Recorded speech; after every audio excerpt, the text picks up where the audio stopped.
What the heck is going on with mortgage rates and where are we going to go with these? So today we have Dan Golden with Cost Country Home Loans. Welcome, Dan. Welcome. Thank you.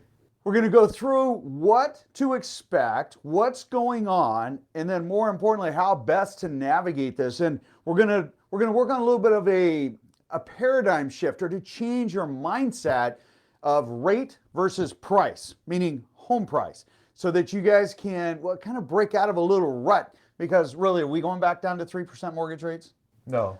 I don't see it either. I don't think so we need to change your mindset and change how you tactically approach your next home sale. So with that, hey, this is free. Make sure you subscribe. By subscribing, tells others and allows it to go out to others so they can make a really good business decision also. With that, Dan wants you to make a really good business decision. That's why we're here, and it's free. Is this free? Yes, it's free.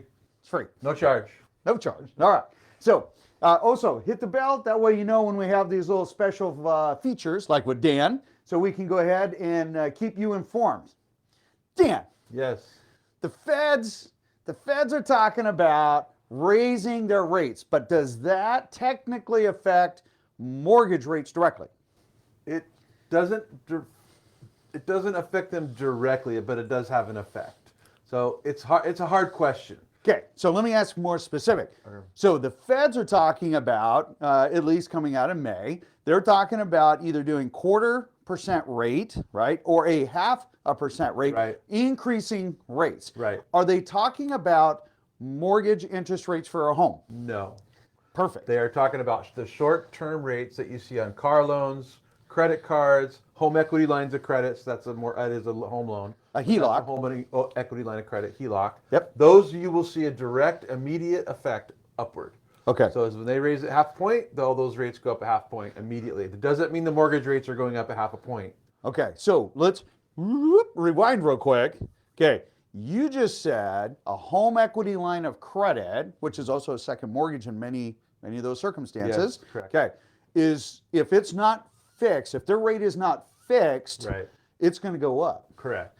And if they're talking about doing a quarterly increase or even a 0.5% increase each quarter, right, okay, that means that if they do their 0.5 point, they're going to see a 0.5 point increase, and then in 6 months they're going to see a total of a 1 point or 1%. So a lot of people are paying 3.75 on a home equity loan. That's a typical. That's prime plus 0. It's based on the prime rate. When they raise that rate, the prime rate will go up. Let's say that 0.5%. Right. So now they're, instead of 3.75, their next monthly statement will say you've now gone up to 4.25, and then the following quarter it'll say 4.75 if they continue to increase that Fed rate, which directly affects that home equity line of credit rate. So, if you have a HELOC that is adjusting every single month, it's going up. They should do something different right now, because that is going to be an immediate impact on their monthly reserves for their family. Definitely look at what the options might be. Okay. Because it depends on what the plan might be, whether they pay it off or refinance it into a new loan. But if you're paying 3% from a refi you did last year, right, and you have a home equity loan at 3.75, it's going to go to 4.25 or 5. You're probably still better off with keeping it like it is. Okay. Because you're not going to want to get rid of that 3% first mortgage. Great point. See, isn't it great to have free information? Right on. Okay. Or you can see if you could fix it. There are options to fix the home equity loan. To do a fixed HELOC? Yeah. Okay. So those are things. Make sure that you're talking to your mortgage person. We will post Dan Golden's information if you have questions, if you want him to run rates for you. The best part is it's going to be just really great information so you can make the best business decision. Now, right now, feds are talking about raising rates again, as we talk short term. They are also talking about reducing buying the mortgage-backed securities. That's right. Tell folks, what is a mortgage-backed security? Why is it important? So the mortgage-backed securities are what creates the mortgage rates. That's the difference between the Fed rate and the mortgage rates you see. And it's all about supply and demand. And for the longest time, over the last 4 or 5 years, the federal government has been buying mortgage-backed securities, and now they're deciding to stop buying mortgage-backed securities, which is why they've already done it. You've seen the rates go from here to here so Right. quickly. It's not because the Fed raised the rates. The Fed hasn't raised the rate. It raised it a quarter recently, Right. but they haven't raised it since then. So why did the rates go up almost 2%? Has nothing to that explains that there has no real direct correlation. It's a different kind of animal. It's the mortgage-backed securities, which is based on supply and demand. And so now that's changing, and that's why the rates are going up dramatically. And the reason they're doing this, and the reason this is happening, is because of inflation. Right. Inflation. They're trying to mitigate what's going on, because right now I think we're at like 7.9% inflation, the highest we've seen, since 1983. People are seeing it at the gas pumps. They're seeing, the increase at the grocery store. And to curb inflation, they have to have the rates have to go up so they slow down the economy. That's what they're trying to do. Right. And so, what's better, high inflation or high mortgage rates? That's a good question. It is, right. And it's, depending on your demographic, that's absolutely right. Okay. So when we talk about this, so it's important to listen to what's going on, but really watching your 10-year treasury, your bond rates, your mortgage-backed security, which is publicly traded. Right. Those are things that they should be watching for trend. The 10-year bonds are really if you want to track mortgage rates, the 10-year bond is really kind of follows it pretty close. Okay. Yeah. So probably one of the best ways for people to get information, which is accurate, real time, really is to get on your mailing list of updates. Is that safe to say? Yeah. Yep. Yeah, because you're going to give real-time rates. Now, is it true? This is a big question. Is it true that the rates in the morning could be different than the rates in the afternoon? Yes, absolutely. It's like the stock market. When you buy stock, if you buy it at 8 o'clock in the morning versus noon, that stock price can change. It's the exact same thing. The mortgage rates can change. They don't change as dramatically typically, but there have been big fluctuations during a daily change. So the answer is yes to your question. Okay. Yeah. And that is for everybody out there. So remember that when you're getting quoted rate, all right, if you get a quote from Dan in the morning and then you see, something in the afternoon that's, you're looking and you go, oh my gosh, that's like a half a point different. That could be a couple of different things. One, we call it really aggressive marketing. Right. Because right now, okay, so imagine this. Imagine that it's, what is the percentage of refis that are down? We're down 40 to 50%. Okay, so year. almost half Refis of the are gone. refis, well, because rates have gone up, right? It's not as, okay. And our mortgage applications down. They're down dramatically because of that. Okay. Purchase applications are down, and just because the rates going up, and refi applications are almost pretty much Non-existent. gone. Yeah. There's a few. But Yeah. So we've seen a 9% reduction in mortgage applications. That the difference is, a lot of that has to do with inventory. Most of that with inventory, because we're not seeing a huge slowdown because we just don't have enough homes for sale. We don't have enough inventory. Okay. However, we've got the buyers that are out there that are looking at the difference of what should we do, rate versus price. I'm going to come back to this one, number 2, coming back to rate versus price. So you and I had an interesting conversation. You said, it's interesting. We've got some folks that are willing to spend, on an escalation, $200,000 more, right? Mm-hmm. But because rates have also increased, and because we've seen a little bit of a pullback because of this, or like the other week when we talked about the $100,000 haircut, right? Because of the increase of mortgage rates from December to now, okay? And we've got some people that are pulling back. So Dan put up a quick scenario here to say, hey, listen, you need to change your mindset. Folks are so stuck on that 3% and then the 4%, and they're like, oh, I'm going to wait because the rates are going to come down, right? Yep. And unless You'll be waiting a long time. You'll be waiting a while. Yeah. We'll see what happens. But anyway, we'll talk about that as point number 3, which is actually point number 2. So with less aggressive escalations, okay, because rate is now playing a bigger role in it. And we have buyer price points that have now kind of dropped down one level, okay, not as aggressive. And we have seen that on our last 4 listings. We definitely saw less multiple offers, same number of showings, less offers, less aggressive, but still seeing a very competitive price. Now, here in this example, when we were talking about, hey, somebody's looking at $1 million home, and they said, well, you know what, I'm willing to escalate up to, like 1.3 million for this home. Okay. But it may be only going to like 1.15, oops, sorry, or 1.2 million, right? And you're saying, and what are buyers saying? So my point was, if you're a couple weeks ago, a month ago, 2 months ago, people were escalating 200,000-300,000 over $1 million home, which they're willing to basically write a check for 200,000 or 300,000, money out of their pocket.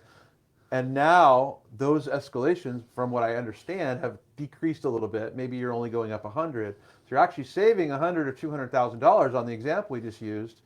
But now everyone's like, well, I don't want to. Maybe I should wait to buy because the prices might come down or the rates might come down. But in reality, I don't think that's smart, because even though the rates have come up from December to April today, they've gone from 3.125 to about 4.75 today on an $800,000 loan. So we talked about $1 million price, 20% down, $800,000 loan. The difference is $746 per month, that's significant. It is. I'm not saying that's not a big deal. That's a big number. But over 10 years, if you add that up, it's $90,000. But if you're saved $100,000 on the purchase, put that money in the bank and take $746 a month out of every single month for 10 years, and you're in the same boat you were in December. Plus, you have more appreciation. Right. So it's just that mindset you mentioned, that people get hung up on, oh my gosh, 5% or 4 3/4 or potentially 6%. That is a big deal. It's going to change your affordability, and but I think you're going to be able to buy with less aggressive pricing on the purchase price. I agree. Which will offset. That's my point. Yeah, and that's really, at the end of the day, the nut. So understand, neither Dan nor myself nor many of the what I will consider the bigger brains out there are looking at mortgage rates coming back down unless we see a significant change in the economy, or a significant change that's going to start driving that back down again, which means that the market, the economy is slowing down, which is going to drive the rates to go down. Our market is continuing to stay aggressive. We've got some crazy international things that are still going, creating a lot of volatility, and therefore do not expect interest rates to go down. Point number 2, people are going to hate this, but you need to plan for it, okay? I got to go. You got to go? No, I'm just kidding. Are you saying that? It's lunchtime? All right. 6%. It's going to happen. It is, isn't it? I think it's going to happen. Be ready for it in the next, before the end of the year, I think. And a lot of people think next year it could go to 8. That is a potential. Really? Yes. 8% next year. Potentially. 8. That's somebody making a guess, but an educated guess. And it all has to do with what they see the Fed doing and these mortgage-backed security demand. They're seeing the trend, and that's what it's going towards. So. All right. For those of you that are looking at and on the fence about buying an investment property, I think you better get on the stick. On the stick? I agree with that, because rents are not going to go down either. Now, we're anticipating, our projections are between 8 and 10% this year. Last year, we already saw a 10, 11% increase in rent. We're going to see it again this year. Part of that, home affordability, as rates are going up, some people are going to pull back. There's massive industrial investors buying multifamily, buying single family, because they know those rent increases are right on the forefront.